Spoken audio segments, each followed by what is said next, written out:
Here we go. Welcome to Dodgers Dogs. As part of the Dodgers Daily Network, it is a beautiful day to be a Dodger. We have a full house here on Dodgers Dogs as part of the Dodgers Daily Network. Austin Brubaker, welcome in. Coach Holt, welcome in. We tried to get you on last night. The Gremlins got on. Hey, it is what it is. Can't wait to get your thoughts about last night's game and get caught up with that. But good afternoon and go Dodgers, right? Love to blame the Gremlins, but I'm an old man. Technology and old people sucked, so I'm sure I hit the wrong button last time, but I'm glad to be with you today. You know what's funny about that is it is not just technology and old men. It was technology and me, because I was planning on doing a pregame show with you the other day, and for whatever reason, I wasn't able to figure out technology too. So even I struggle with that. Maybe I'm bad luck. I could just be the black cloud. There's one common denominator. There's one common denominator. Hey, there's your stats guy right there. Is there a black cloud over my head here? Can you guys see anything? I'm not going to Dodger Stadium if that's the case. Okay, Austin, that's enough. Coach, I know Coach's temper. He will say, "Screw you" and get off. We don't want him to do that. I'm out. What the hell? He'll start throwing trash cans and helmets and bats and everything else. And we're done at that point, I got right? an office chair. I can throw it real well. Coach Holt, I'm going to throw a fastball at you right off the bat. Let's go. Chris Taylor's in the lineup tonight. Of course, with no Miguel Rojas, that puts Tommy Edman at second base. And then Kike Hernandez is at third base, Max Muncy. And so what do you think about the lineup today?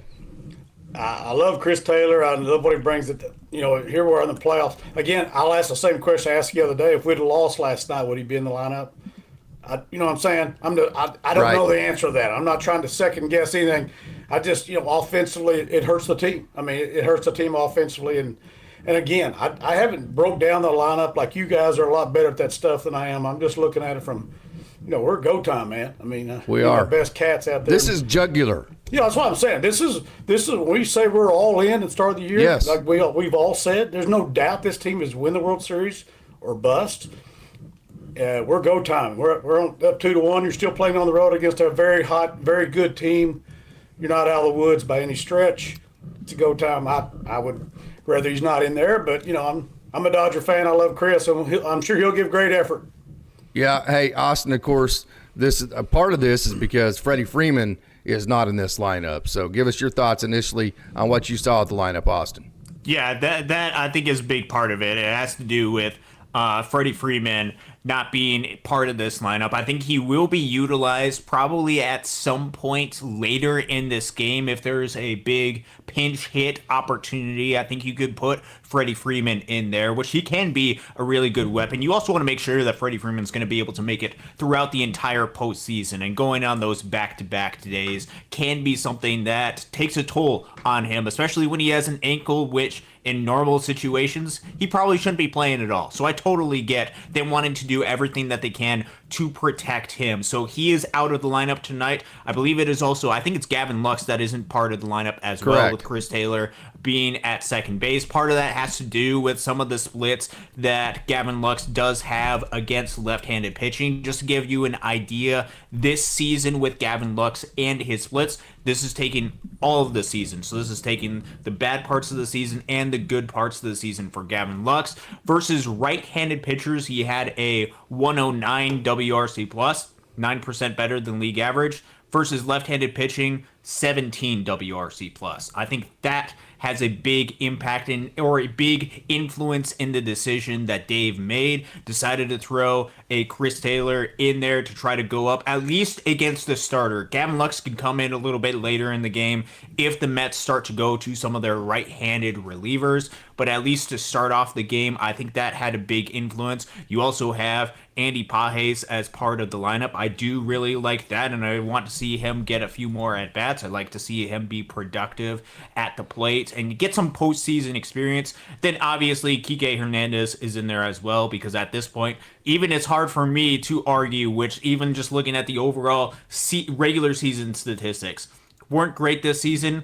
He's a different animal in the postseason. I've given up all of that and just say, You know what? If it works in the postseason, I'm all for it. Put Kike in the lineup every single time. I think the decision with Freddie Freeman has to do with his health. Obviously, he'll have some sort of impact if he's ready to go during one plate appearance during later in this game. And then as soon as the Mets start going to right-handed pitchers, if it comes up to Chris Taylor's spot, I think Gavin Lux goes right back in there. Of course, then you lose one of your defensive replacements late in the game. So there's true. another disadvantage to that. But, hey, Coach, Jose Quintana, we saw that last night with Severino. These Mets pitchers, of course, Quintana doesn't throw it like through a brick wall. I mean, he's like going to be 90, 91, 92, somewhere in there. He's going to move the ball with that sinker a little bit. And he throws a sinker about a third of the time. And then when you look at his next three pitches, his changeup and his curveball and his four-seam, he throws those all identically or somewhere around 20% of the time. So he relies on unpredictability, for one, kind of the Yu Darvish effect. But then number two, he relies on, like Severino did, for the hitters to chase pitches out of the zone, something the Dodgers did not do last night. Is it as easy to say, hey, if the Dodgers don't chase the zone, they get to Quintana tonight? I think that's the case, and they proved it last night, and they proved it all year. The proof's in the pudding. They do not chase the zone. The Dodgers have been that way they just have been the entire year, and they're definitely doing it here in the playoffs. So it worked well last night, and when you say Yu Darvish, I mean that dude is ungodly against the Dodgers the last couple of times. Yeah, no doubt. Against them. If this cat's Yu Darvish tonight, we're in deep trouble. But I don't think he is Yu Darvish. I think he's a very good pitcher. He's performed well for them. I'm glad to have you smart analytical guys in there that can bring me down off the ledge, tell me the stats of why the lineup is what it is. I'm just a hillbilly Oklahoma coach. I just get pissed off and what's my guys in there? I'm that guy. So it's good to have you smart guys who actually do your homework and do the analytics like the Dodger staff is doing. Do that. We're not saying we agree with it. We're just telling you why it happened, right? No, exactly. And it makes total sense. It makes total sense what you guys are saying. I'm the guy, you threw me that fastball where I'm swinging off my heels, baby. First fastball I see, I'm swinging. So that's what I did when you brought it to me. But I like our chance there because we won't chase the zone. With the Dodgers offense, it gets going, it can be devastating. We know that, and I don't care who's on the mound. Austin, who has the advantage here? Of course, Quintana is a very good pitcher, but it just on the surface, it looks like a setup to where it actually is kind of the type of pitcher that the Dodgers could have success against. Not overly high velo, a guy that we'll see if his end zone stuff can beat the bats of the Dodgers. I'm not sure they can. So am I too optimistic here, Austin? No, I don't think you're too optimistic. I think there is an opportunity here for these Dodgers hitters to be able to take advantage of a guy like a Jose Quintana, who is a veteran pitcher, who knows how to go into these type of games and does pitch well. I think that is something that is going well for Jose and for the New York Mets, is you have a veteran type of pitcher. Not high velo. He's not going to strike out and be overwhelming with the swing and miss type stuff, which is good. The Dodgers are going to have opportunities to be able to put the ball in play. A little bit more ground ball heavy for them, so they're going to have to be patient. They're going to have to be disciplined and wait for the exact pitches to be able to go out there. Jose Quintana, it's all going to be about execution for him, getting the Dodgers a little bit off balance, getting them to be able to roll over some ground balls and be able to put the ball in weakly in play. If Jose Quintana is going to be able to do that, he could potentially have success against this Dodgers lineup. But I really liked how this Dodgers team came out yesterday and responded to the loss that they had during game 2. I thought they were disciplined. I thought their approach to the plate was really solid. Even some of the outs that they had, there was some really solid contact that they had, including that Tommy Edman sacrifice fly. That was really hard hit ball. There's a lot of really good signs that this Dodgers offense has been able to do. And so if they are able to keep up with that approach, they're able to get to a lead early, I think we've seen this Dodgers team just be able to run with early leads. And I think the Dodgers staff, this bullpen, and with the confidence that they're going, they just had one bad outing basically in the past several playoff games. They've held teams scoreless in 4 out of the last 5 playoff games. There's a ton of confidence with this Dodgers pitching staff that they're going to be able to go out there and execute, especially if early this Dodgers offense is going to be able to provide them some runs. I have a lot of confidence in what the Dodgers are going to be able to do tonight, and in which case, if they go ahead and win tonight, you just need one more and the Dodgers win the pennant. You mentioned that Quintana, of course, you'd expect this with the sinker that he throws, about a third of the time. Almost 50% ground balls. That goes to what you were saying there. He is a ground ball pitcher. The Dodgers like to elevate the ball. That will be a neat little chess match to watch. Hey, Coach, but let's back up now. I'm very curious to get your thoughts on last night's game, I know it was exciting. It seemed like it was very good Dodgers baseball. So, Coach Holt's thoughts on last night's game? Well, I mean, first of all, I'm going to start out with Walker Buehler. I mean, just what we had talked about, his every time he goes out, we're seeing that type of thing. For him to give him the work he gave last night is just huge. He only went 4 innings, but because of pitch count, he was around 90 or so. So, I know he could, if the pitch count had been better, he might have gone. But like you said before, even though I wouldn't, before the game, you said, he wasn't going to let him sit 3 times. I think me and you were texting during the game. So it worked out good as far as what Dave wanted to do with him. But he was spot on. He was dirty. I mean, he was really dirty. And that, Kopech coming in there early, I know that he got a plan. I loved it. He comes in. I mean, of course, he ended up throwing a shutout. I thought the pitching was great, but it's great to see the offense come through with some big hits. And, it's good to see Otani get the big one late. I think that puts a little more distance. And it was still 5-0, so it's not like we were in trouble, but it's nice to get that extra 3-run bomb there late to do it. But, you got some good, Will had a couple of hits. That was good to see. I know, Kike is Kike again. He's magic in the playoffs. That's why he's our guy. That's why he's there, and he'll never come out of the lineup. I don't care what the analytics say. That's a field for Dave and everybody. Everybody would, want to fire Dave. That's why they got him, Coach. That's why they brought him back. It's exactly why they brought him. It's the same way we talked about. That's why they coveted Tommy Edman so long. Is they're getting from him, I think, what they thought they'd get from him. So I just thought it was a tremendous game. The Mets made a couple of errors, that they hadn't done. That always hurts you, especially against a team that's swinging it pretty well. So just a solid game right there. Not perfect by any stretch, so it is what it is, but not a whole lot to complain about right there. I said yesterday, Austin, that the team that wins Game 3 and goes up 2-1, they have about they win the series about 70% of the time. So, I mean, how much margin for error do the Dodgers have now, or do they need to continue on with the jugular type mentality that Dave had last night? They have a little. You have to feel good about where you're at with the Dodgers right now, where they are going forward. They're at least going to get back to Los Angeles and make the Mets beat them in LA. That's at the very least. You have an advantage. You have the ability to go up pretty big in this series. It's really important when you're on the road to at least have a 2-1 series lead. So I was really happy about that. And I thought yesterday you could see basically the biggest moment of this series to date, and what could be the turning point of the series came down to that one pitch between Walker Buehler and Francisco Lindor, the 3-2 pitch, and he was able to lay that breaking ball type in.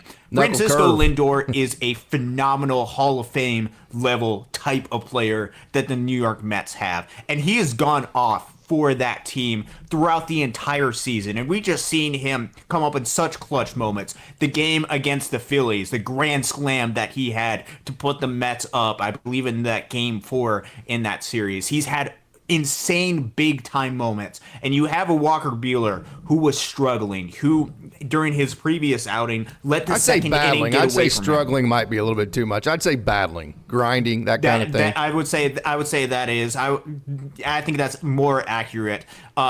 Results haven't been exactly where he has wanted it. Might be another way to be able to put that. You had a Walker Buehler. He was going out there and had a 3-2 pitch, and he throws that nasty breaking ball to get the strikeout for Francisco Lindor. If Francisco Lindor does something different and at least gets a base hit, I think that game completely flips around, and who knows what happens during the rest of that game. And if the Mets end up winning that game, they're up 2-1. They have all the momentum in the series going forward. That you can't underestimate how big of a pitch that was. And then later, once it got to the third time through the order, Dave going with Michael Kopech, meaning he's not messing around with the top of the lineup, not messing around with Francisco Lindor. Doubt. I thought that was really smart, and to especially get those hitters out and say, if you're going to beat us, you're going to have to either the top hitters are going to have to beat our highest leverage pitchers, or the bottom of your lineup is going to have to beat us. And so far, the Mets have not proven, besides Game 2, when they got up to a very early lead and they just ran away with that one. The Mets are going to have to prove the rest of the season that either they're going to have to beat the Dodgers' leverage arms, or the bottom of their lineup is going to have to succeed. I think that is really smart way to go out and approach it. I loved what Dave Roberts did with that, and it allowed the Dodgers to build up enough of a lead early instead of letting the Mets get back into that game to save the high leverage relievers in case we need them for the bottom part of the lineup. Use them a little bit early. The Mets don't score. The Dodgers get out to a bigger lead. And then it'll open up an opportunity to save some of those leverage arms and allowed Ben Casparius to go out there and dazzle in 2 innings. That was pretty amazing.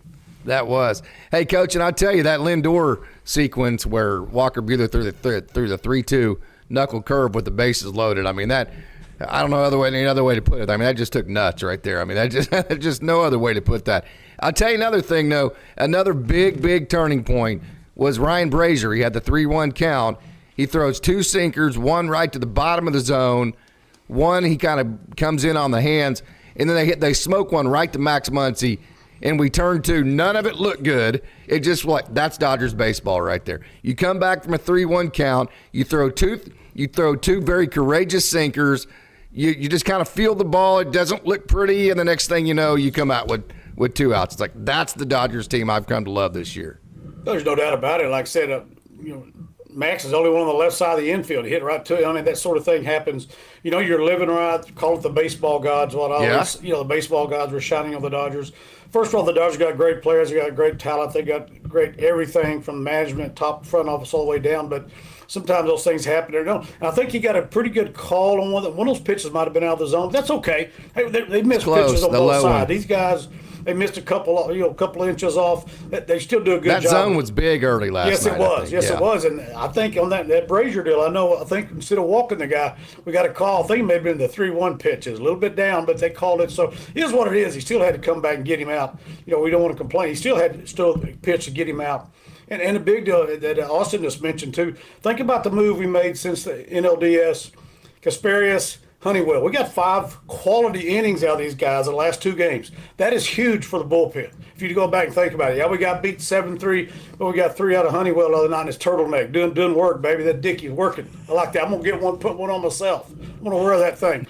Casparius last night. You're in love with this Dickey, Coach. 2 innings. But I see a lot of people complain about, was he wearing a turtleneck in the summer? I don't care what he wears. You remember that old Mean Joe Green Coca-Cola commercial where he threw his jersey? Yeah. That's going to be you someday with Brent Honeywell, right? Hey, throw me a Dickey. I'm going to go find those blue Dickey. All you old people know what I'm talking about. All it is right here. And I don't care what he wears as long as he deals out there. I bring that up because I've seen on social media several times. What the hell is this guy doing wearing a turtleneck? Getting out. Got short sleeve. It is. All I know is he's dealing. And we got 5 innings out of those 2 cats last 2 games. Like we always say, Case, that's a snowball effect. That is positive for our bullpen. Those guys took 5 innings and quality innings and ate them up. Evan Phillips did not have to pitch, so he's available to throw as many as 3 innings tonight, Austin. So it's going to be a very just fascinating chess match for Dave Roberts. If the Dodgers, say, get into the 7th inning and have the lead, right, and they're up, say, 2 runs, do you just say to hell with it and go for broke and just fire your Evan Phillips bullet where he's not available tomorrow to just try to – because, see, here's the deal. This has been the formula. Get a lead and then start counting outs, right? And whenever you're counting outs, let me actually throw this back to Coach. This is the old high school philosophy, Coach. When you start counting outs, you know as well as I do, what you do is you go, who's my next best pitcher I have available? Next. You don't try to play any kind of map. You just literally say, who is the next pitcher that I have that is my best available? That's literally been the formula for the Dodgers here in the postseason. No doubt about it. Austin mentioned that's why you bring Kopech in the 5th inning. There's no messing around here. Who's my best available right now? Is top of the order. Their dudes are coming up. I want that guy. No, you're right. That's when we go back to the field. You can have all the paperwork you want in front of you. No, who's my best available pitcher right now? I don't really want to get into counting outs too much because But in your mind as a manager, Coach Cates, we're counting outs. And how am I going to get it? How am I going to get there? You really, you kind of have to plan ahead when you're in a series, but you kind of don't. I need to win tonight. I'm on the road. You're counting the next 3 outs. Yes, yeah. I'm on the road. I'm counting outs. So, and I'll go with the best available guy. Totally agree with you. I thought it was a great move. Yeah, and that's just kind of a high school philosophy where it's instead of saying, hey, this guy throws the 7th, this guy throws the 8th, this guy throws the 9th. they're just kind of going, hey, to hell with Let him it. go. I'm throwing the best guy I have available. Austin, I know from an analytical guy that probably drives you nuts, but I see your smile right there. I think you're pretty happy with the way that the bullpen's been used. Yeah, I'm really happy with that. And if the Dodgers get a lead in this game, let's say that they have a 2-run lead in going into the 7th inning, you throw whoever that you have to out there and you take advantage of a 2-run lead, especially if you have the opportunity to go up 3-1. I don't think anybody out of this bullpen is unavailable at that point. You throw But do you whatever burn you them have for to do to tomorrow? go That's up my there. question. What was that? Do you go as far as to throw them like 2 to 3 innings and burn them for tomorrow, trying to fire the bullet to win tonight? That would be my question. I don't know. I don't know exactly how long I would go or how long Dave would be willing to go for. Like example in Evan Phillips, perhaps you could see him for 2 innings, 3 innings. I think would be very much a stretch. I think you want to provide a little bit of a different looks and you want to limit some of that up down that you have for some of the bullpen arms. I think typically these guys go that 1 inning right there. But if you think, hey, this guy's pitching really well, you're seeing all of that, and you have some of the numbers to be able to back that up, then you can do whatever you can. I think all of the arms will be available for them to be able to utilize. So I don't think just Evan Phillips will be able to pitch late in this game. If an opportunity presents itself for the Dodgers to go up 3-1, get Michael Kopech ready if you have that availability. If you have some of your other high leverage arms to be able to utilize in those types of moments, do whatever you can to win this game and do whatever you can to put yourself up 3-1. So then you have an opportunity to either clinch in New York, which would be high priority, especially if you have Jack Flaherty going End it as for soon as you game can. 5. Or you head to Los Angeles, in which case you only have to win one of those games. Tonight provides you with a tremendous opportunity to take complete control of this series and set up the rest of the series however you can to win one more game. I would totally agree. Hey, we have a super chat from Pocket Rude Boy. This is for either one of you. $1.99. Thank you so much. Again, we do this pretty much as a hobby, and this is not something that we make money at. We just enjoy doing it, and we'll keep doing it as long as we enjoy it. So we always appreciate it when people show us some love with the super chat here. Thank you, Pocket Rude Boy. Either one of you, doesn't matter. Do you expect more day games the rest of the way throughout the playoffs? Anybody? No, they're not any scheduled in the NLCS from here on out, and I think the day games of World Series are over. Like I said, when I was a little kid, I'd always got a cough. By the time the World Series come on, so mom and dad let me go home, but they knew me too well. They never would let me go home. It's just like, suck it up, you're not going home. But anyway, I know the one kind of bugged us all. That they had the one. I kind of got it, but I kind of didn't. There's not another one scheduled, so I don't anticipate any more days. Sure won't be in the World Series. Those are prime time events. Yeah, during the World Series, I think it's all going to be 8 o'clock Eastern, 5 o'clock Pacific type games. That typically seems to be what the schedule of Major League Baseball has gone in the past. I believe tomorrow's game is scheduled for 5 o'clock Eastern, 2 o'clock Pacific. The only reason why there would be a day game is if they have an ALCS game and an NLCS game at the exact same day. They're not going to run both of those games at the same times because you're supposed to be watching both of those games. I have the ALCS on with the TV right next to me, and so they get the early game today. National League, they'll kind of alternate American League and National League as far as the earlier versus night game, and especially with it being 2 East Coast teams for the American League, if they have to go on for the night shift, it means the National League's going to go on a little bit earlier during the daytime. That's the only way that we could see the rest of the way. So I think the earliest will be probably tomorrow afternoon, if I'm not mistaken, is when Game 5 would be for the National League Championship Series. World Series, assuming that the Dodgers take care of business with the Mets, will all be night games. Yep. Hey, Coach, we have a great question here from Nando. If Yamamoto doesn't have it tonight, does he become a sacrificial lamb to try to save your bullpen for Game 5 tomorrow? Nando, love that name for Nando. Still much prayers up for Nando for us. But anyway, Love that name. I don't think he's sacrificial lamb unless the game dictates that. You know what I'm saying? If you're getting blown out, the Dodgers have the offense to come back. They've proven that several times. So I think what's going to dictate that is what the situation of the game is. The other night we kind of saw it. Sometimes you just got to. Some guys just got to take it for the team and move on. I don't think you can do that with him for a lot of reasons because he's coming off some injury stuff, and I don't think we can do that with him. But I would be shocked if they use him as sacrificial lamb unless we get down 6-7-8-0 or something. I don't know. I think then you get him out because he may have to. He's going to have to pitch again, depending on pitch count. Then you say, okay, he's going to throw Game 7. So what's more important, saving your bullpen tomorrow, or saving him for Game 7, right? Same for him. Exactly. That's just going to be. It goes back to like Austin, like we talked about earlier. It's a feel thing. Have all the paperwork you want. It's kind of like how long you go. They weren't planning on throwing Honeywell 3 the other night, I'm sure, and they weren't planning on throwing Casparius 2 last night either. You'll get that. Things will be dictated for you depending on the situation of the game, and you make those decisions based off that. So Roberts already proven to be a great manager. He's got a feel for the game. He's got all the information he needs, more information than he needs, but he's going to make decisions based off feel like most of the great managers do. 100% agreed, Austin, but I think we would all have to agree. The blueprint, the map is for Yoshinobu Yamamoto to go 5 innings tonight. Yep. The Dodgers really need him to go 5 innings. It would be extremely helpful if he's able to give them 5 innings, at the very minimum, to be able to get them at least 4 innings, go through the lineup 2 times through, I think is what the game plan would be. Kind of similar to what a Walker Buehler was able to provide yesterday. If he's able to get that type of output, the Dodgers would be more than happy with what Yoshinobu Yamamoto is going to be able to provide. And they have, because of the off day and because the game got away from them early in Game 2, they didn't use a lot of those high leverage arms in the Game 2. That means those high leverage arms are fairly well rested going into Game 4 as well. Not to interrupt you here, but if Yamamoto goes 4 innings, you got to cover 5 of them. What pitchers cover those 5 innings? It depends on what you want to do. So, for example, like a Daniel Hudson could be somebody that's available. He pitched in Game 1, did not pitch in Games 2 or 3. He's going to be able to provide some innings. Evan Phillips obviously is going to be able to provide some innings. I think Anthony Bonda can give you an additional inning. And then you could look for some of the other innings. For example, Blake Trinan and Michael Kopech only pitched 12 or 11 pitches during the game yesterday. I think they would be available to provide an additional inning. So you're going Hudson and Bonda.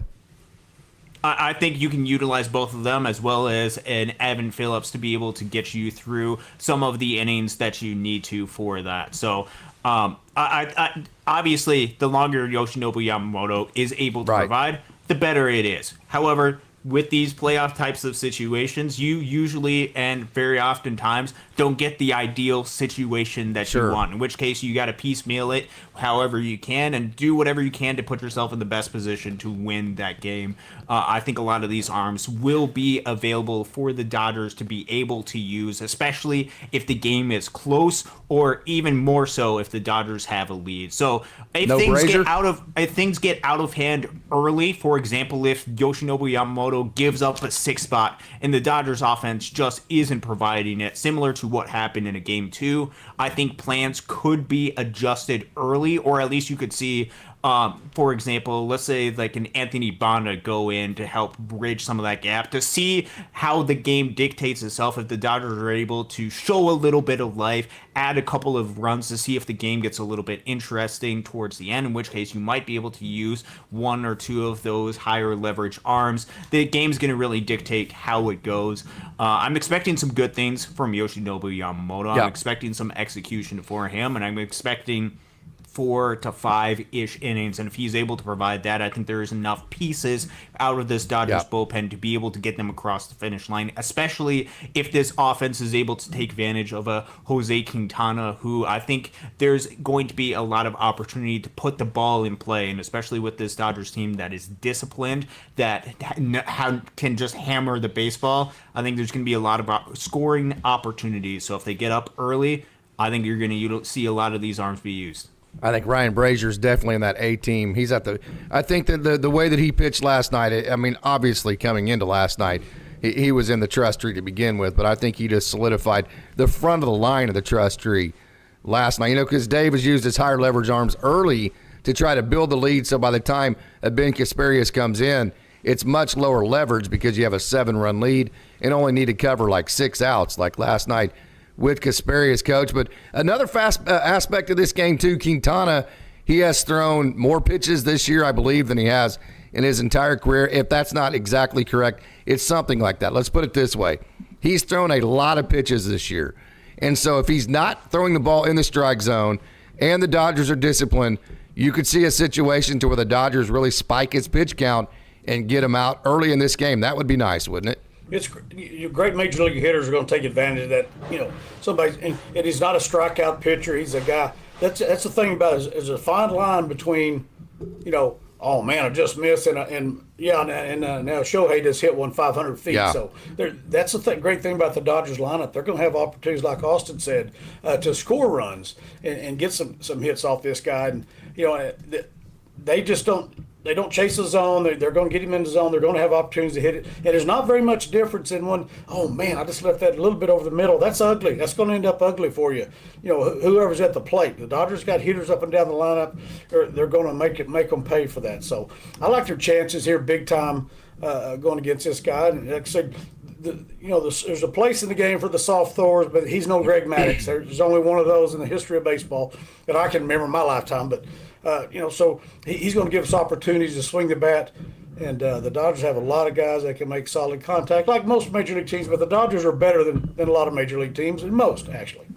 Yeah, and I think too, this has been we hit this at the beginning of the series, Austin. This has been a series too where you mentioned that Doc brought in his higher leverage arms for the top of the lineup, Kopech and then trying. Well, you can do that because the Mets drop off pretty heavily the last 4 spots in their lineup. It's something the Padres didn't do, so it kind of didn't matter when you brought in who against the Padres because their entire lineup's going to put it in play and hit the ball well. So I think the fact that the Padres drop off pretty significantly towards the back end of the middle of their lineup to the bottom of their lineup, that's allowed Dave to play a little bit more chess, I think, than he normally does. Yeah, it allows you have to identify areas that you most want to attack this Mets lineup, and you most want to get these specific hitters out. And I think the main one in that is Francisco Lindor. I think the Dodgers have identified him, just like most major league teams, as the guy that they don't want him to be the one to beat the Dodgers during the course of this series. Now, that's not discrediting the rest of the Mets lineup. There's some really good hitters on there. Obviously, they have Pete Alonso, who can hit the ball really well. Mark Vientos has played well this season. Brandon Nimmo is a pretty solid outfielder. And then JD Martinez, we saw how good he can be when he was with the Dodgers last season. It's not to underestimate everything that's part of this Mets lineup, but when you're going and attacking each one of these hitters, there's one guy that you really are out there to try to avoid the damage, and that is Francisco Lindor, especially if he has men on base, because he's an absolute menace when there are men on base. I think prioritizing getting him out and finding different ways to be able to do that limits some of the ability that the Mets have, especially with some of the depth that they have in that lineup. They still have some solid baseball players, some players that have been around the league for quite a bit that can put the ball in play, like a Jose Iglesias. But I still believe in the Dodgers' ability in their pitchers to be able to limit some of the damage that they are able to provide if they use their high leverage arms for the top of the lineup. You're going to limit more of those run scoring opportunities if the Dodgers pitchers are able to execute. And I think it comes down to the matchup type games that Major League Baseball seems to be going into. It doesn't matter which inning that you're looking at. You want to go out and look at the individual matchups and figure out who's going to give you the best opportunity to win this individual matchup. And I think that's how the Dodgers are approaching it. I think that's exactly right, Austin. Coach, it's not necessarily when a reliever comes in, it's what part of the lineup are they coming in to face, right? Yeah, it's all matchups. There's no doubt about it. That's high school level on up. You match your teams. We don't have as many opportunities in high school to do that, but you do when you can. In big leagues, no doubt about it. Like you said, Dave he's got the dudes ready for the top of their order. Those bottom 3 or 4 guys are, I think the highest average is 143 down there in the bottom of their lineup. So it is what it is. That don't mean they're still major league hitters. They can still hurt you because the Dodgers have a few of those guys too that aren't hitting real well in the playoffs. But we know they're quality major leaguers. But yeah, you can have that your dudes in the bullpen in a tight game ready to go against this team. Like you said, it didn't matter against Padres. You made a great point there, Case. But they can do some. And Dave has shown, great decision. Whatever. The bullpen game blew up in their face. That happens. It was a great plan at the time. It just didn't work. Okay, move on to the next day, and we've seen what's happened since then. So, but he has made great decisions, movements as far as when to put guys in, when to pull them out, who to bring in to face certain hitters, and I expect he'll continue to do that. Yeah, Coach, and this one's back at you. But how many times have you had a game where your team comes out and scores a run or two early, and then you kind of lose some momentum as the game goes on, and the other team starts gathering momentum? So this deal, like, I think some people use the term punting game 2 with the bullpen game, and then having Chris Taylor in the lineup and kind of giving off the perception to where you have enough margin for error to play with this game a little bit. I'm telling you, man, when you lose that starch and you lose that momentum, it's very difficult to get it back. The Padres saw that with the Dodgers. The Dodgers need to play every single at-bat and every inning with a sense of urgency, like they are down in this series, like they were the Padres and not ahead. Case, you've been in the dugout you're the guy with the lineup card in your hands, in charge of the whole thing, and you can feel that. It's exactly what you just said. You can feel it. We get on early, everybody's pumped up, going around what I call the football mentality. Rah, rah, rah, rah. 3 innings later, you don't have a hit or another run, and the other team is starting to build on you. Just there. keep the momentum going. That is exactly right. Keep it going all you can, and managers feel that, coaches feel. The players probably do too. I never asked their opinion, but they probably felt the same thing I did. But you can feel that going away, so you've got to try to keep the pressure on them any way you can. And so far, like I said, I'll go back to what I've been saying. I really feel this Dodger team is more prepared for the grinding, the dirt dauber, whatever you want to call it, those tough situations. They've already proven that all the way through the regular season into the playoffs, what they did against the Padres, what they've done even in this series here. This isn't a team, this isn't the pretty boy California guys, in my opinion. I don't know how it's going to end up. I hope it ends up with a World Series title. But even if it don't, they've already proven to me they're not the pretty boy LA guys. Right. From a mentality perspective, certainly, no doubt about that. Hey, Austin, 2 things. Walker Buehler last night, who pitched last night, Yamamoto today. I think the one thing that can get them from time to time, especially Yamamoto with that curveball, they give up the long ball. And when you give up the long ball, that leads to the crooked numbers. The crooked numbers are what are winning the games for the Dodgers as of late in the postseason. So I think another part of this, too, is can Yamamoto throw enough curveballs tonight and not hang one to Mark Vientos, not hang one to Pete Alonso, and give up a 4 spot in the big inning? Last night, Walker Buehler, he threw the knuckle curve. He got Francisco Lindor out. Last night, Ryan Brazier, he threw the 2 sinkers and got the double play. So they did not give up the big inning. Yamamoto, I think that's a big key for him.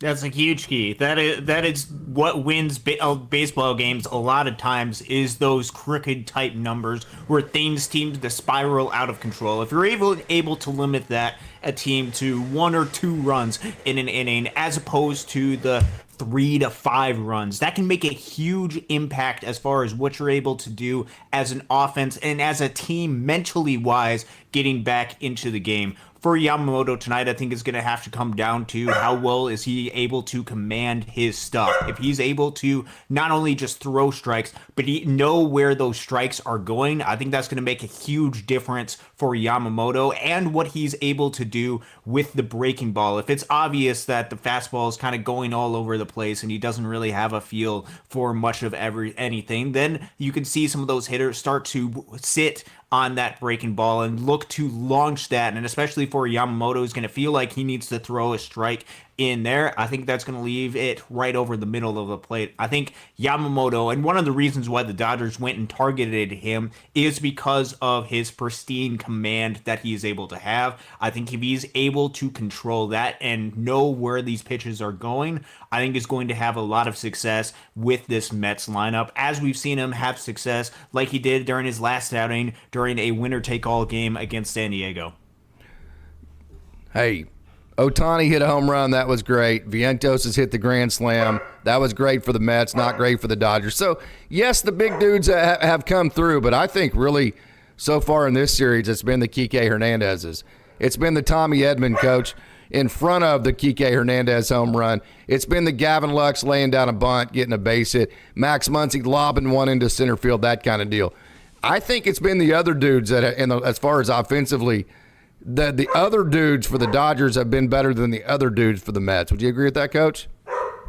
I totally agree with that, Case. We talked about this before. You're only as strong as your weakest link. We all know. We was talking about it earlier. As Austin mentioned, the Dodgers have a plan to attack Lindor because he's such a great player. Everybody's got a plan to attack Otani and all the Dodgers guys too. So we've said this before. To continue to ring true with every situation. In my opinion, even in football, basketball, whatever it is, you're not going to win because Otani is getting hit every time up. You're going to win because of what you just mentioned. Guys at the bottom of the lineup doing their job, moving runners.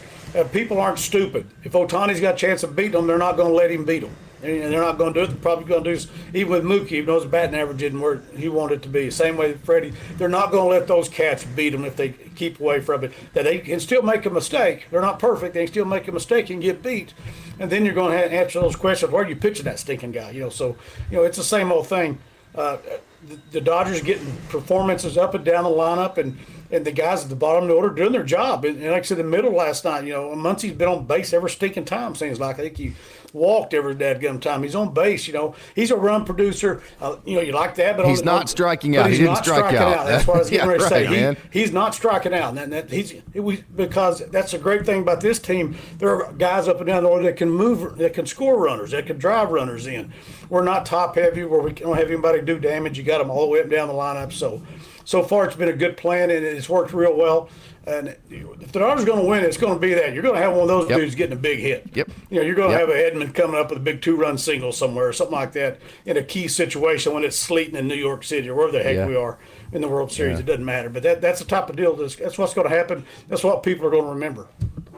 Austin, is there any extra motivation for Yamamoto, seeing that it came down maybe at least one of the last two teams were both the Mets and the Dodgers? Is there any extra motivation either way there? Possibly. I don't know how much he's thinking about the free agency at this point. I think he's all in. I think he's all invested with this Dodgers team and what they're able to do. I think he's excited about the opportunity to put his team up 3-1. Yamamoto is a huge part of the reason why the Dodgers went on into this series. If it was not for his performance, or if he had even a slightly lackluster performance, that game completely changes against the San Diego Padres. He is a huge reason why the Dodgers were able to advance, and I think his motivation is very simple. You win today, the Dodgers have a insanely great opportunity to go to the World Series. I think that is more of what the motivation is for Yoshinobu Yamamoto. I don't know how intense the talks were between him and the Mets were during the offseason. He ended up signing with the Dodgers. I'm very happy about that. He's going to be a Dodger for the next decade or however long his contract is.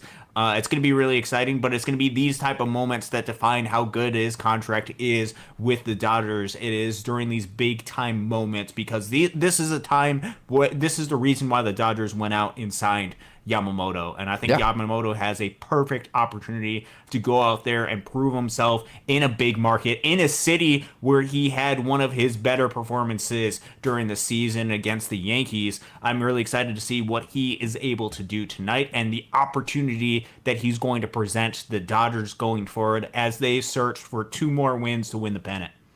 We have a question from Tien Jiang to either one of you, because this is to the panel. Your opinion on Pages and CT3 in the lineup. I know we hit over that a little bit at the beginning of the show, but as far as diving into it, either one of you? Austin? Yeah, so I went over this in a little bit. As far Coach, you punted that one, right? Is that what you were saying? Yes, yeah. So I'll take this one. I think that it has to do with the players that are out of the lineup as opposed to the players that are in the lineup, which I'll get to Pages and I'll get to Chris Taylor in just a second. But as far as Freddie Freeman goes, it's putting a lot of stress. We obviously don't know all the details about how his ankle is holding up. It is a miracle that he's even out there in the first place. Whatever contributions Freddie Freeman is going to be able to provide, I think we're all very happy for him. So I think the first substitution, which is what the lineup kind of suggests to that, is if Freddie Freeman is out and all other normal players are in, I think Andy Pages is the next man up. He had a lot of big moments throughout the course of the regular season and showed, especially late in the regular season, that he was able to perform, especially against left-handed pitchers. And I think this is a huge part of this equation and the reason why Chris Taylor is in there as opposed to Gavin Lux.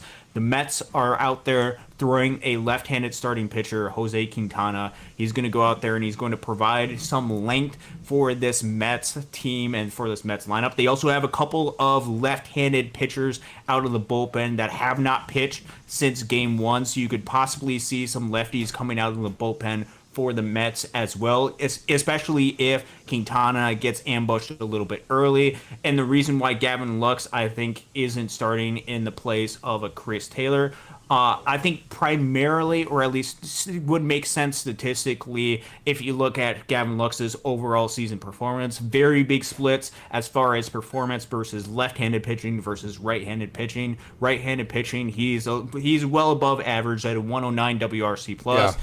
WRC plus versus left-handed pitching throughout the whole season was only at 17. There's a big disadvantage between those two. And so if you put a Chris Taylor out there, I think that you're going to see a lot of left-handed pitchers for the game, and you want to get that matchup at least early in the game for Chris Taylor. And I think that opens up the opportunity to use a Gavin Lux potentially later in the game if a pinch hit opportunity versus a right-handed reliever presents itself. I think that is how the Dodgers are going to be going about playing this game going forward, and I think that's the reason why Pages and Taylor are in the lineup. I've complained about this the most about Taylor. Hey, the strikeouts are what they are. He is what he is at this point. If you put him out there, he's going to swing straight up the ball, and he's going to swing and miss, but dadgummit, man, he can do what Tommy Edman and Gavin Lux have done, at least lay down a bunt on first and third or move a runner over with the bunt to where he can at least make the at-bat that he's making it out somewhat productive.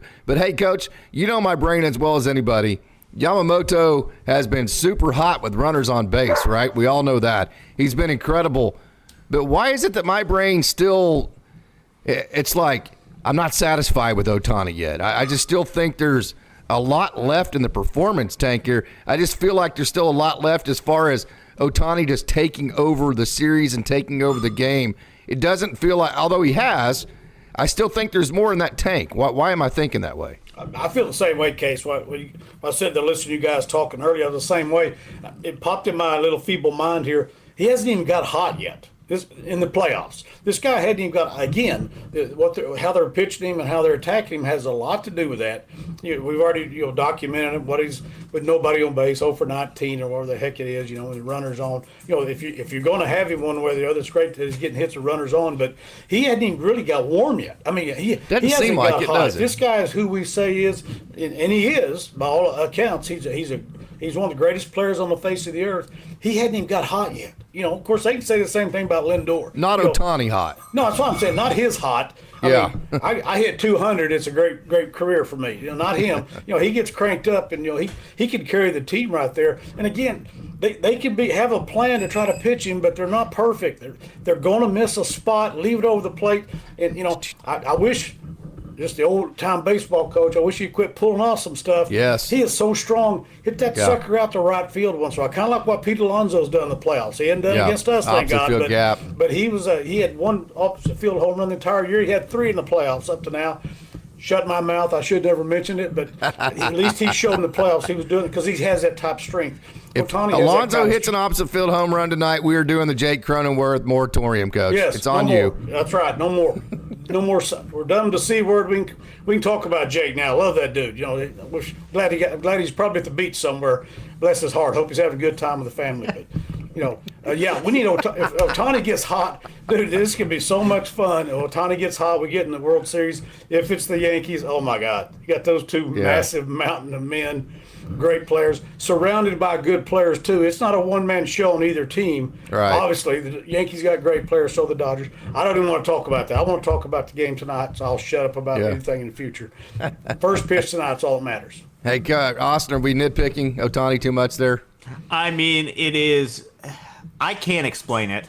What's going on with Otani? He can't hit when there's nobody on base, but he is getting almost every single hit when there's runners on, or at least producing at an insane level and hitting for power as well. I mean, like Coach said, if you're going to have it one way, I'd rather Otani go on and just go off when there's runner on base and be able to provide some of those cricket numbers that the Dodgers have been able to produce. You saw his massive home run yesterday.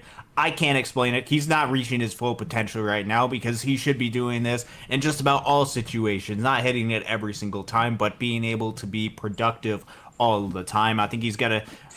It's so hard and so weird to explain because this is one of those weird, bizarre baseball type things. I'm glad he's providing the moments. To it may be the difference between being in the windup, being in the stretch for the pitchers. What was that? I'm sorry, Austin. I just saw it. I'm sorry. I shouldn't have done that. Finish your thought there.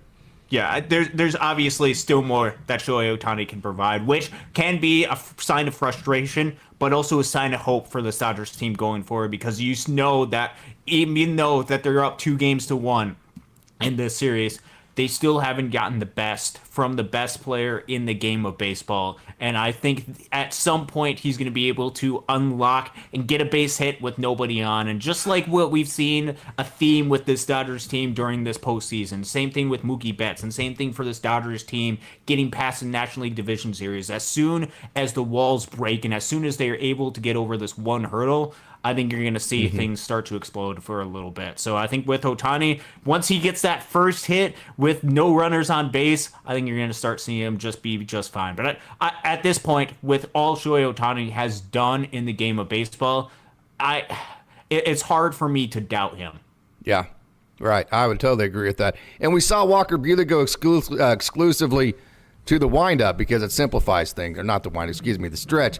You know, there's less moving parts to it, and when you're struggling with your command to begin with, the more you can simplify things, the better. So it could literally be as simple as Otani's facing pitchers, coach, in the windup with nobody on base.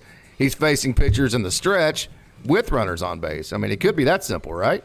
Could be that simple. I'm sure there's a lot of guys making big bucks that are trying to figure that one out right there.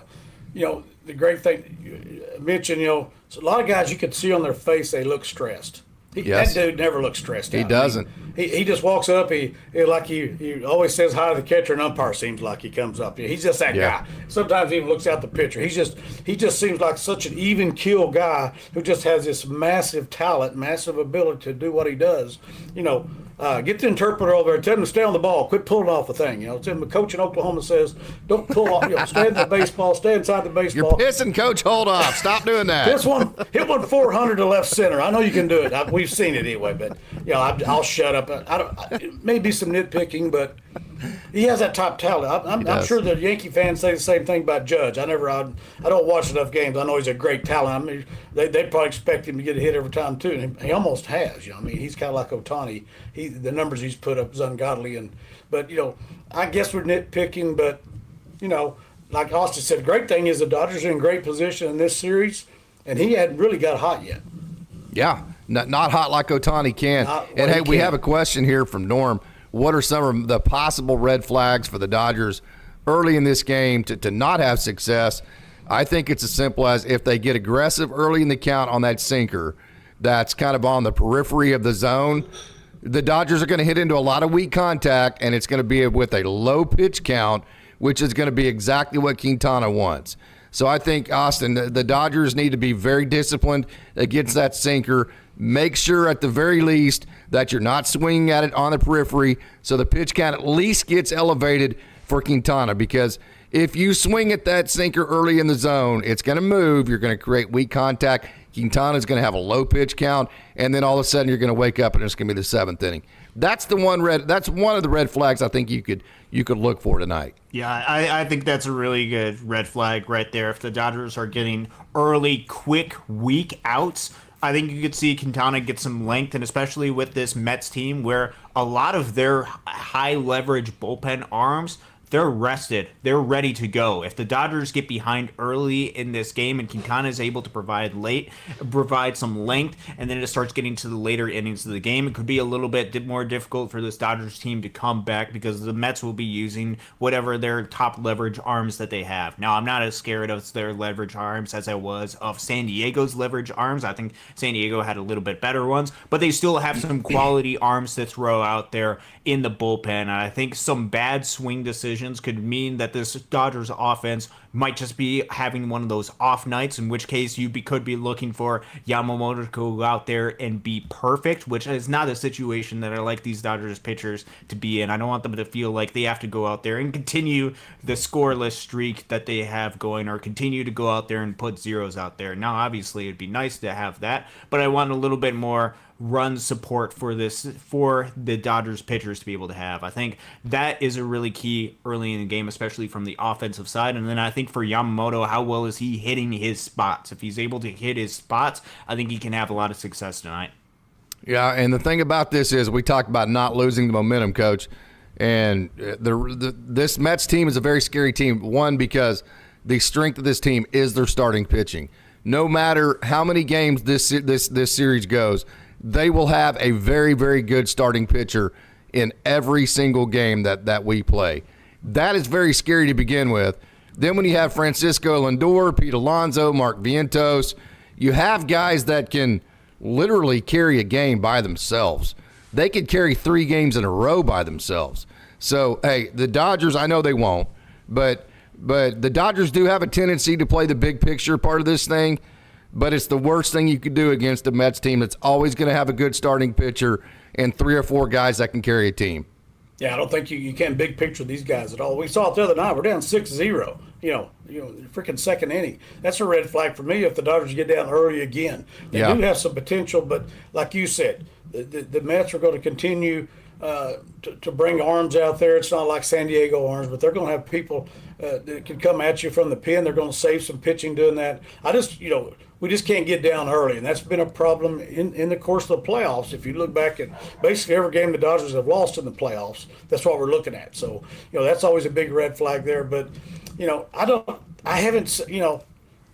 know how the heck we'd play in the championship series, league championship series, and then look at the big picture. You have to somewhat. I think that's how people are going to view the Chris Taylor and Andy Paez things, what I'm saying. Well, you know me, I'm just pissed off because I want my best players on the field today. And I'm right. A simple-minded baseball coach. Austin's got a better answer for that, and so do you. But no, you're right. And people are going to question. Like I said, I saw stuff the other night when they had the big league. There were some questions on social media. Why weren't we bringing Trine in them in? I'm going, No, you don't need those guys now. So you save them for tougher. But I get it. Somebody's ticked off. They want to win it. I want to win this game. I want to finish it now. Bring Triner in. Blow them away. I've done some of that myself. So you can't really big picture. Yeah, the pitching coach Mark Pryor and Dave are going to have to. Because of the limited in the starting pitching. There's maybe another bullpen game. Probably is somewhere during this series if it goes 7. So they kind of have to in that situation. If you're sitting with 4 solid starters and good bullpen, you're just filling out the freaking lineup card and something goes to hell, I'll fix it real quick. Yeah. The Dodgers aren't in that situation because of the starting pitching situation. So I don't see – they really can't look at the big picture too much, but they have to some because of that situation. They do because of the way their starting pitching is. I mean, it's just Dave's having to kind of play both sides of the coin. He's having to manage with a sense of urgency, but then also just kind of teeter-totter that line of making sure that he's big picture enough to keep all of his bullpen arms fresh because, I mean, that's literally been the way the Dodgers have won. Austin, as we go into this game tonight, a huge game tonight, no doubt, what is going to be the matchup in this game that you think is going to determine winning or losing for either team? Dodgers offense versus Quintana, Yamamoto versus the Mets offense. What are the matchups here that you're looking at? I think one of the big ones is getting out and seeing a lot of pitches early in this game for this Dodgers offense. I think one of the biggest strengths that they have is their ability to work counts, their ability to draw walks, and especially as the pitcher throws more and more pitches, as they're forced to execute X amount of times, there's going to be certain mistakes that pitchers go out there and throw. And I think with the Dodgers, I think they're going to have opportunities, especially if they are patient in this game, to take advantage of that. I think you make Jose Quintana go out there and throw a lot of pitches. I think you go out there and be patient, have a smart approach at the plate. He's going to do everything that he can to get you to roll over, to hit into some ground balls, to get into that weak contact, and provide a little bit of lengths to keep this Mets bullpen as rested as you can. I think if the Dodgers want to provide themselves with the best opportunity, not just to win today, but to win this series, I think utilizing and getting to that bullpen as quickly as possible, I think always works in the benefit for this Dodgers team.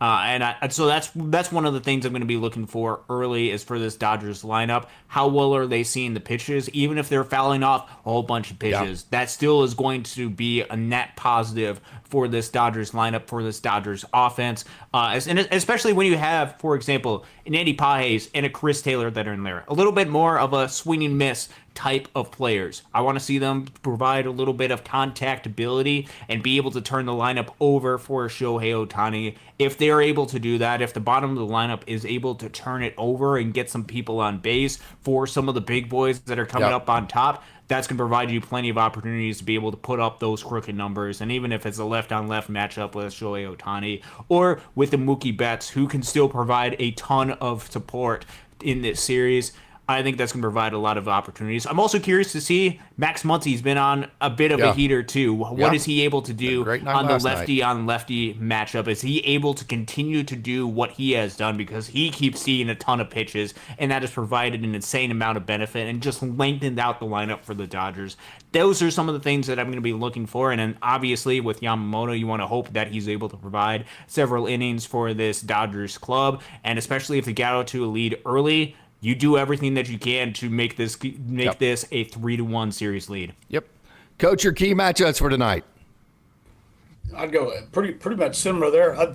It'd be so uncharacteristic of the Dodgers to chase the zone like that. Yeah. I mean, they got so many veteran players who have done it the entire year, even when their backs against the wall. I just don't see them chasing. Even Muncy, he strikes out. He had lately, but he's been in his career been a strikeout guy. But he don't usually strike out a lot of bad pitches. It's just he's just a swing and miss guy. Somewhat. I'm not saying he never does, but I'm just saying as a big picture, he doesn't do that. So I think that. Not chasing the zone, get the pitch count up, do some things. But again, I'll go back to the same thing. If we don't fall behind early, I like our chances anytime they take the field. And because I'll go back to Pages and Taylor. Casey, I've never managed a team like this. Sure. That has this type of lineup. Sure. You can absorb some of that. So I'll use that word, absorb. I can put a Taylor and Pages in there. Yeah. Doing the other 7 cats, can rate pretty well. They're not all hit at the same time, but I'm saying right there, me and you at Stillwater High School and Guthrie High School couldn't do that. Correct. You take 2 of your better players out, like, what the hell's wrong with you? You're not going to win today. But Dave can do that. You're diving into a baseball, freshman. much better thing. So. You got plenty in the line. You got plenty of bullets in your gun to do some damage tonight against the Mets, and I look forward to seeing it. We're gonna go with picks to click, and I'm going with a really weird one that I'm probably trying to wish this into existence. Quintana doesn't throw very hard. He uses the bottom of the zone. Chris Taylor swings straight up the ball, which means anything elevated in the zone he can't hit. I do think the fact that Quintana tries to use the bottom of the zone to be a ground ball pitcher, he uses the sinker to move the ball to get ground balls. I think that is the one formula that could run into a Chris Taylor swing. So I'm going to go with Chris Taylor coming up with a good at-bat tonight just because I think the way Quintana throws actually gives him a chance to get a hit. Austin, picks to click. You know what?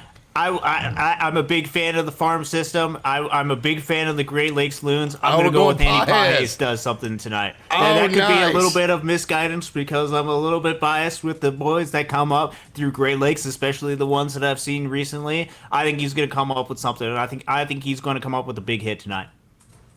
Coach? I'll go with Muncy. I mean, he just looks so good at the plate. I'll just go with him and have a big hit. You're going left on left, huh? Yeah. I mean, I right. just feel like, well, he wouldn't be in the lineup. You know what I'm saying? I don't think they'd have him in the lineup if he was totally inept there. And the way he's seeing the ball, and this guy's not a hard thrower. Like he said, lefties. Back in the old days, we never threw lefties down and in. I know that's old school. Nobody cares anymore. But if he lays one down and in to him, he ought to be able to jerk it pretty well. So I like the chances of Muncy having a big hit or multiple hits tonight in a key situation.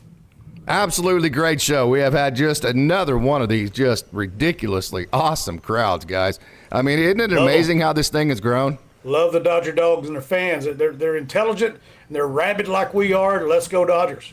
Oh yeah, Hey, guys, no, it's amazing. Just the fan support. We can't thank you guys enough. I know we didn't get to every single one of the comments. I've been seeing some of the comments that you have. We'll get some of the off-season stuff eventually, but not until the season is over. And I'm hoping it's not over for another couple of weeks or so. This Dodgers team is really fun, and they've got a huge opportunity going for it. We're so glad that you guys are a part of the ride, and we couldn't be more grateful for that. For everyone that has tuned in, and everyone that tunes in the future. You two that I'm looking at right here have been just absolutely monumentally instrumental in building this Dodgers Dogs as part of the Dodgers Daily Network. I can't thank you guys enough. It is just absolutely awesome that you joined this show. It's an honor for me to get to talk to you. It's super fun to get to talk Dodgers baseball. Guys, I wanted to say it in front of everybody. Thank you so much for your contribution to this channel. Thank you for having me on, Case. I appreciate the opportunity to be on with you in Austin. And Coach Bearcoff, wherever he may be, probably working on a 2-1-2 half-court trap or something. Yeah, it is an absolute privilege to be able to be Or he's at the liquor store getting tequila, one of the two. Yes, he's got a pregame. That could be no. Good idea. I need to pregame myself. I'm ready to get rolled up. There you go. Austin, thank you so much, man. You're a stud, dude. I appreciate it so much, Casey. It's an absolute privilege to be able to go on here, talk some Dodgers baseball. Can't wait to continue to do it going forward as the Dodgers continue to make a push for the pennant. And more so than anybody, I want to thank all of you Dodgers dogs out there who just create just a wonderful, wonderful community environment to give us a place to talk Dodgers baseball. And again, it is going to be an absolutely gigantic game tonight. It is two of the best pitchers in the game, Yoshinobu Yamamoto and Quintana, Jose Quintana for the New York Mets. It's going to be a lot of fun. And so until the post game, hopefully I see both of you guys on the post game. If it's not past your bedtime or if you haven't had way too many tequilas. Game.